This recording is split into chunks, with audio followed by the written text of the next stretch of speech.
Дүйнөнү дүрбөлөңгө салган COVID-19 вирусу кыргызстандыктарды да ойго салды.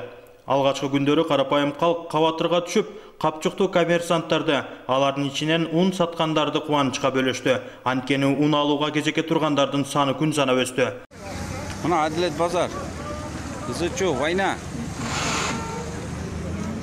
Ун талаш. Кая карба ун, пробка.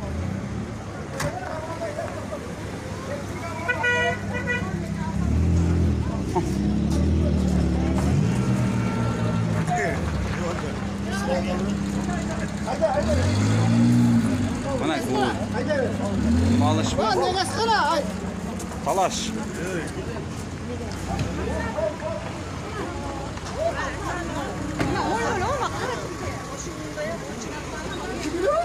Bu ne aktarlar tügönüp durma konteynerler. Un kança oldu da size? Başkasında 15 dakika. 1500 miyaktar tügönüp konteynerler. Zıçu. Buna kalıp dur. Nolar çok jauh. Çalıvatın Adilet pazarının. Ушул жылдын 18 мартында Алгач Сузак районунун 3 чараны бул илдетти жугузуп алгандыгы тастыкталган. Алар Кызыл Туу айыл аймагына караштуу Благовещенка, Бостон, Орто Азия айылдарынын жашоочулары болгон. Айыл аймактын башчысы Мирлан Калмаматовдун айтымында аталган айыл аймакта 30 миңден ашуун калк жашайт. Алардын ичинен 600 үй бүлө жакыр же аз камсыз болгон үй бүлө деп саналат. Бизде Кызыл Туу өкмөтүндө карантин болгон айылыбызда Бостон айылы менен Орто Азия айылы бар. Карантин айыл, ачак чыккан айыл, Бостон айылы. Азыр бизден эми Кызыл Туу өкмөтүнөн 46 жаштагы агабыз анамыз чыкты. Шашак менен ооруп. Андан кийинки 2 күн болуп калды. 7 жашар бала. Анда ошо Бостон айылы. Азыр биздин эми 2 жараныбыз анализ чыгып каттап отурат. Андан сырткары bir adamımız azın şu olmuş lise nemesinde içine yaptılar. Nemesi çıkan yok, şu fark bilgen kontak olan adamlar içine yaptılar. Bir vatkanda ayıl başlar, ayıl kengeçtin deputatı, oşa ayıldın imamları, muldaları, oşa жердин turgunları, жаштары olup durdu, komisyonu kolunda çok, jakır, жарты жетим, толук жетимдерге каралып тегиз иш сокулуп, даныйларын жазып, ошо жерге колун койдуруп, телефон номерларын жазып алып, комиссионду берилип атат. Кудай буйрса, ушу жогору жактан айтылган приказдардын негизинде жараны коргоонун ишин так иш алып барсак, ошондой эле санитардын гигиенаны так алып барсак, бул күндөр дагы өтүп кетер. Алса Сузак районундагы өзгөчө кырдаал киргизилген аймактарга атайын блокпосттор орнотулуп, гуманитардык жардамдарды бөлүштүрүүчү штаб түзүлгөн. Анткени өзгөчө кырдаал киргизилген аймактын жашоочулары үчүн ар тараптуу колдоолор болуп жатат. Алсак бүгүн кыргыз сатирасында өзгөчө орду бар таланттуу инсан Тынар Курбаналиев Кызыл Туу айыл өкмөтүндөгү курчоого алынган аймактын колдоого муктаж инсандары үчүн 1 жылкы берди. Азыр эми ушундай өлкөгө бир аз ушундай бир Алланын сыноосу келип отурат. Аллах Таала ушу жеңилдигин берип ушул сыноодон аман эсен өтүп кетели. Анан эми бүгүнкү биздин кылып аткан жумушубуз эми бул негизи ушул биздин ушул карантинде турган айылдарда бир аз колунда жогураак мындай жумудураак жашаган биздин бир туугандарыбызга ошол колдоо максатында, жардам берүү максатында ушул нерсени жасап отурабыз. Анан эми биринчиден Аллах Таала баарыбызга бекем ден соолук берсин, ишибизге ийгилик берсин. Аллах Таала ушул сыноодон аман эсен баарыбызды өткөргөн болсун.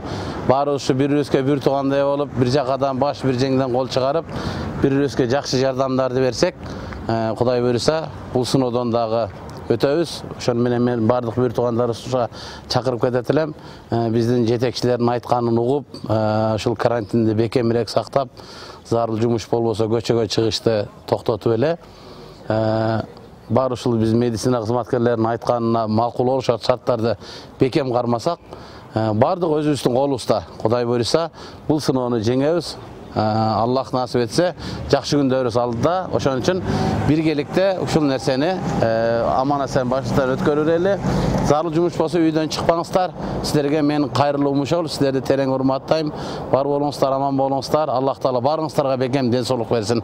Неаматулла ажы карантинге алынган айыл тургундарын сабырдуулукка чакырып, элдин коопсуздугу үчүн күн түн дебей иштеп жаткан коопсуздук кызматынын кызматкерлерине, жергиликтүү бийликке, эң негизгиси өз өмүрүн тобокелге салып, бейтаптарды дарылоо үстүндө иштеп жаткан ак халатчандарга өзгөчө кырдаалга алынган аймактын жашоочулары үчүн колунан келген жардамын аябай берген берешен инсандарга ыраазычылыгын билдирди.